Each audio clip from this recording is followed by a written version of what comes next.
પૌરાણિક અને ઐતિહાસિક મહત્તા ધરાવતા ગુજરાતના વટવૃક્ષની ઘટાદાર શીતળતા વધારશે નમો વડ વન।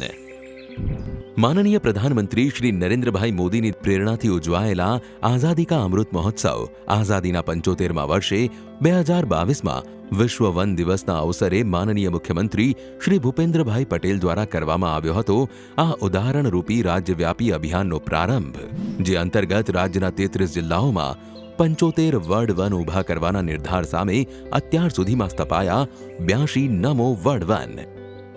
પ્રથમ વર્ષે દરેક નમો વડ વનમાં 75 વડ રોપાઓનું વાવેતર કર્યા બાદ બીજા વર્ષે વધુ 100 વડ રોપાના વાવેતરથી થયું વનોનું ઘનિષ્ઠીકરણ।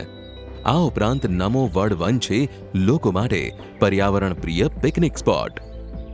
નમો વડ વન, પર્યાવરણ સંરક્ષણની ગુજરાતની દિશાસૂચક પહેલ।